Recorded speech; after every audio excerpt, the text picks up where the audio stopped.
Olá, seja a todos bem-vindo a mais uma aula de física. Essa é a segunda parte das aulas sobre termodinâmica. Então, para ser mais específico, a aula de hoje vai ser sobre resistores elétricos e iremos abordar a primeira lei de Ohm, até a primeira lei de Ohm, tá certo? Então, para a aula não ficar muito longa, próxima aula a gente continua a partir da segunda lei de Ohm.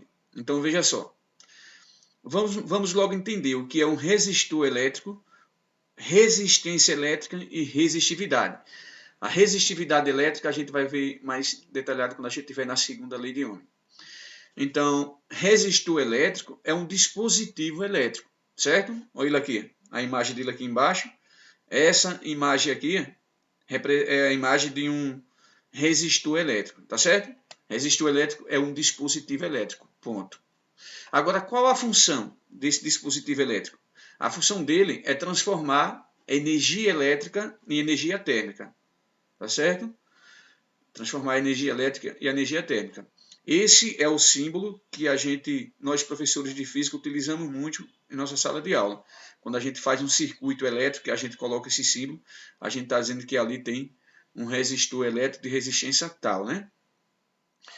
Então, eu coloquei aqui essa imagenzinha aqui para entender melhor, né? Se eu tenho aqui um resistor elétrico, que eu quero transformar energia elétrica em energia térmica, tá certo? Então, veja só.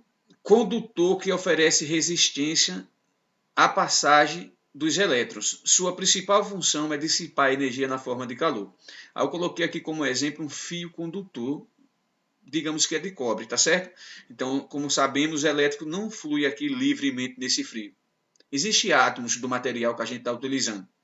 Então, vamos supor que aqui é um resistor elétrico, tá certo?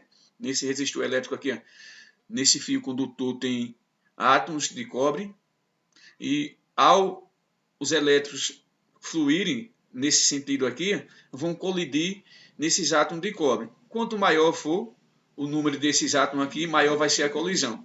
E essas colisões vão fazer com que esses átomos se agitem em todas as direções, em todo sentido.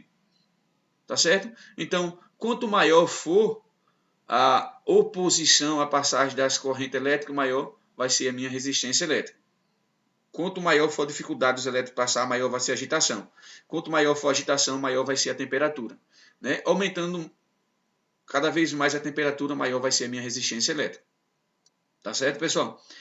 Então, se não existisse esses átomos aqui de cobre, os elétrons passariam livre nesse fio condutor, não existindo agitações das moléculas, não existiria uma variação de temperatura.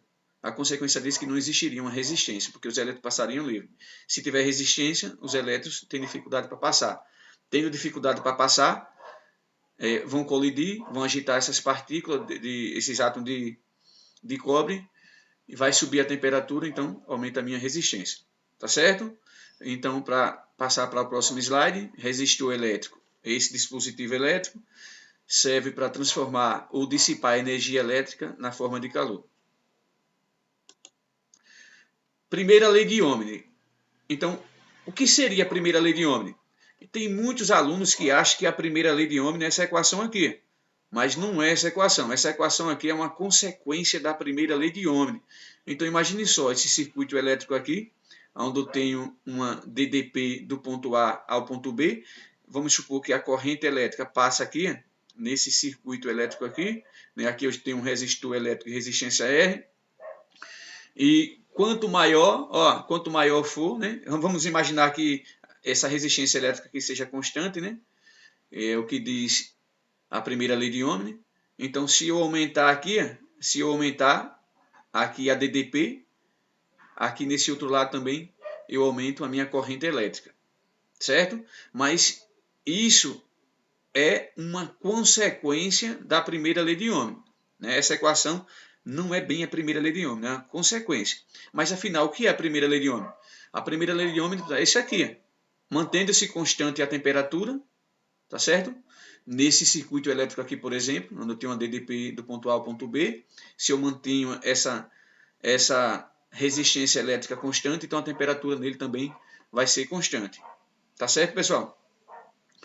Então, se eu pegar essa resistência elétrica aqui e isolar, a DDP eu passo para outro lado, dividindo pela corrente elétrica. É isso que a gente pode ver aqui embaixo.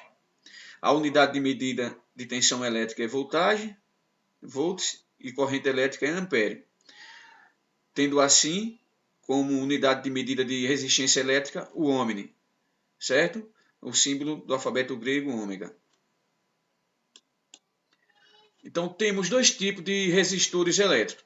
Temos o resistor ômico e o não ômico. Como podemos ver, o resistor elétrico ele é ômico quando sua resistência elétrica ela tem valor constante, certo? A resistência elétrica não varia com a temperatura. Ele não é ômico quando a resistência elétrica varia de acordo com a temperatura. Tá certo, pessoal? Então, o resistor ômico, essa retinha aqui, como vocês podem ver, ela é numericamente igual à tangente, nesse gráfico. Então é isso aí. Para as nossas aulas não ficarem um pouco longas e cansativas, vamos parar por aqui. Não esquece, você ainda que não é inscrito no canal, de se inscrever, certo? E ativar o sinozinho para receber todas as notificações das próximas aulas. Tá certo, pessoal?